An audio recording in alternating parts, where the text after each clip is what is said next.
박대기 핫클립입니다.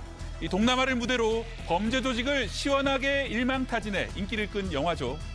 하지만 실상은 답답하고 참혹합니다. 돈을 벌기 위해 캄보디아로 떠난 한국인 청년들. 상당수가 이런 범죄 단지에 갇혀 파문이 일고 있는데요. 마약이냐, 피싱 사기냐, 억지로 선택하는 끔찍한 상황이 벌어지고 있습니다. 빨아라고 더 세기. 더 빨아. 정체불명의 통을 들고 있는 20대 청년 박모 씨. 겁에 질린 그를 향해 중국인 조직원이 계속 윽박지릅니다. 죽여버리기 전에 마셔 빨리 쭉. 더 세기. 세기. 더. 하는 수 없이 하얀 연기를 들이마시고 뱉기를 반복하는데요. 박 씨가 든 통은 필로폰을 연기로 흡입하는 장치입니다. 강제로 마약을 접해야 했던 그는 지난달 숨진 채 발견됐습니다. 캄보디아 보코 산악지대의 범죄 단지에서 일어난 일입니다. 이번에 네가 같이 들어왔나? 시장님이 지치는데요. 일단은 어떻게든 재발급하라 해서 다 재발급하고 나가던 게 좋습니다. 2달 전 한국에 있던 박 씨에게 한 브로커가 접근했습니다. 캄보디아에 가면 은행 통장을 팔아 큰 돈을 벌 수 있다는 제안을 해왔는데요. 박 씨는 캄보디아 도착 직후 범죄 단지에 감금됐고 끝내 살아 돌아오지 못했습니다. 우리 경찰은 박 씨를 넘긴 대포통장 조직원 일부를 검거했지만 현지 수사는 지지부진합니다. 캄보디아 범죄 단지는 지난해 KBS 보도로 세상에 드러났죠. 벨트를 풀어서 사람을 저렇게 때립니다. 손발에 수갑을 쳐놓고요. 우리 영상을 보여주면서 너도 똑같이 이렇게 전기로 치질 거다. 보도 이후 범죄 단지 중 3곳은 문을 닫았습니다. 하지만 이번에 박 씨가 숨진 보코산 인근에서만 대형 범죄 단지 5곳이 추가로 확인됐습니다. 캄보디아 등 동남아 취업을 미끼로 우리 청년들이 범죄의 수렁에 빠지는 사례가 잇따르고 있어 절대 주의가 필요합니다. 이거는 해피한 거다 좀 이런 식으로 얘기를 해가지고 그 분위기에 그거를 마셨는데 마시고 나서 기억이 한국인들은 현지에 도착하자마자 영문도 모르고 납치돼 마약을 강요받게 되는데요. 그 값을 빚으로 뒤집어 씌우고 범죄에 가담하게 만드는 악질 수법입니다.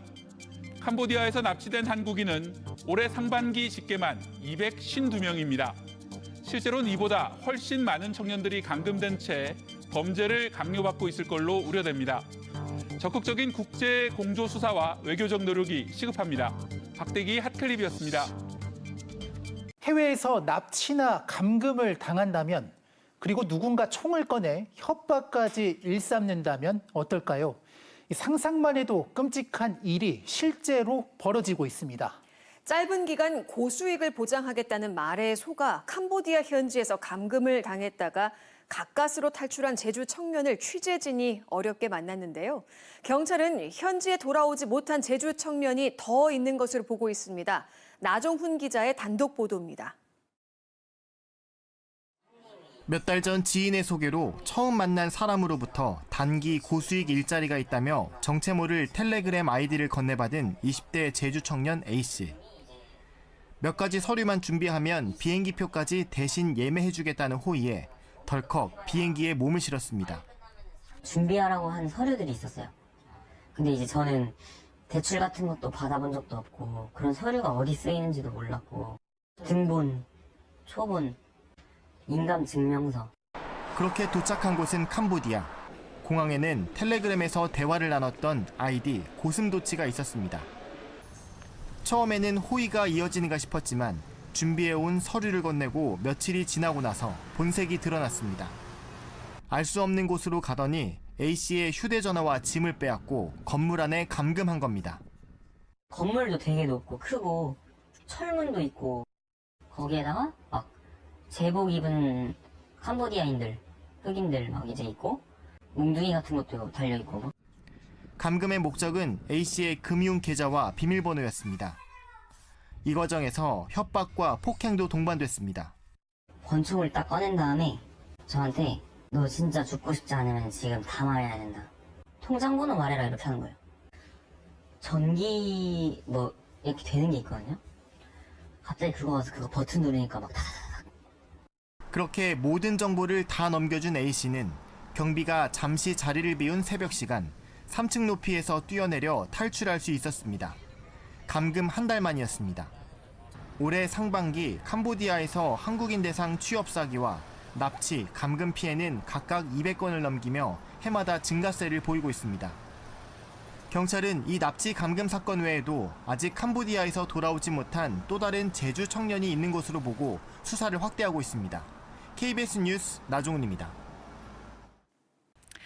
네, 이곳은 미얀마에 있던 중국계 사기 조직의 작업장입니다. 태국과 국경을 맞댄 미얀마에 여러 곳이 자리 잡고 있는데요. 수백 명의 청년들을 가둬놓고 중국이나 한국인 등을 상대로 여성인 척 온라인 사기 범죄를 저지르게 강요했습니다. 이 사기 피해자가 늘어나자 중국 정부가 개입하고 태국이 공급하던 전기를 끊어 사기에 동원된 청년들이 이렇게 풀려나기도 했는데요. 최근 한국인 청년도 감금돼 범죄에 동원된 사실이 KBS 취재로 확인됐습니다. 평범한 청년이 어떻게 미얀마 사기 조직에 가게 됐는지, 또 현지에선 무슨 일을 당했는지 방콕 정윤섭 특파원이 단독 취재했습니다. 지난 4월 태국 방콕에 있는 무역회사라는 곳에서 입사 합격 통보를 받은 박모 씨. 곧장 태국으로 향했습니다. 영어를 좀 할 수 있는 사람이 필요하다라고 얘기를 해서 그래서 이제 지원을 하게 됐어요. 그런데 입사 첫날 거래처로 간다던 차량은 10시간을 달리더니 국경을 넘어 미얀마 미야와디에 도착했습니다. 중국계 사기 조직의 근거지였습니다. 방벽이 쭉 둘러져 있었고 그다음에 대문이 되게 높았거든요. 다 총을 들고 있는 거예요. 저항할 틈도 없이 소지품을 모두 빼앗겼고 교육 뒤 곧바로 사기 작업에 투입됐습니다. 여성 사진으로 가짜 SNS 계정을 만든 뒤 40, 50대 한국인 남성에게 접근해 투자를 유도하는 금융 사기였습니다. 코인의 이제 등락을 이제 조작을 할 수 있더라고요. 그래서 캡처를 해서 보내주면 보고 진짜 대단하다. 어떻게 하는 건지 알려줄 수 있냐. 처음에는 20%가량 수익을 돌려주며 투자 금액을 늘리도록 유도했습니다. 더 큰 돈을 넣으면 그 시점에 이제 그냥 이제 연락을 끊어버리는 거죠. 3, 4억도 보고 많이 하는 사람들은 10억도 봤어요. 투자 유도에 실패하거나 실적이 없을 때는 어김없이 폭행이 뒤따랐습니다. 발로 차고 이제 나무 몽둥이 같은 거 들고 와서 세게 때리고 따기도 많이 맞았고 이제 결국 수익을 못 냈고 그 시간이 제일 무서웠어요. 취업 사기에 속은 자신이 원망스러웠지만 이미 뒤늦은 후회였습니다. 네, 그럼 바로 특파원 연결해 사건 경위 더 자세히 알아보겠습니다. 자, 정윤섭 특파원, 그러니까 이 청년은 해외 취업 사기를 당해 의도치 않게 범행에 가담했다는 거죠. 구체적으로 어떤 수법에 속은 겁니까? 해외에서 일하면서 경험도 쌓을 수 있고 월급도 400만 원 넘게 준다고 하니까 박 씨도 여기에 현혹된 겁니다. 박 씨는 당초 태국에 오기 전에 혹시 취업 사기가 아닌지 의심했지만 전문적인 사기 조직의 감언이설에 속아 넘어갔다고 합니다. 미얀마 사기 작업장에서는 박 씨와 비슷한 처지의 청년 100명 정도가 범죄에 동원돼 있었다고도 전했습니다. 박 씨의 경우처럼 사기 조직들은 청년들을 먼저 이곳 방콕으로 유인한 뒤에 미얀마로 끌고 갔는데 미얀마가 내전 때문에 행정력이 약해서 범행이 비교적 자유롭고 그런 미얀마로 밀입국하기 쉬운 장소로 이웃나라 태국을 활용하는 것으로 보입니다. 태국 당국이 국경 단속을 강화한다고는 하지만 두 나라의 국경이 2,000km에 이르다 보니 쉽지 않은 상황입니다. 지금까지 방콕에서 KBS 뉴스 정윤섭입니다. 자, 인터넷에 뜬 한 채용 공고입니다. 최소 1,000만 원 수입 보장, 진짜 절실한 사람만 모신다고 되어 있습니다. 딱 봐도 수상하죠. 캄보디아에서 올린 취업 사기 광고인데요. 큰 돈에 혹한 사람들, 보이스피싱 등 각종 범죄에 이용당했습니다. 자, 비슷한 취업 사기가 미얀마에서도 기승입니다. 범죄 소굴에 무려 7,000명이 구출됐는데 자, 구조된 사람들 동물 취급을 받았다고 증언했습니다. 김시현 기자가 취재했습니다. 최근 캄보디아에서 한국인 등이 감금과 폭행을 당하는 범죄 실태가 언론 보도로 알려져 충격을 준 가운데 미얀마에서도 사기 조직에 끌려갔던 28개 나라 7,000명이 한꺼번에 구조됐습니다. 중국인이 4,800여 명으로 가장 많았고 베트남과 인도인이 각각 500여 명 등입니다. 이들이 머물렀던 곳은 мя와디라는 곳으로 태국과 미얀마의 국경입니다.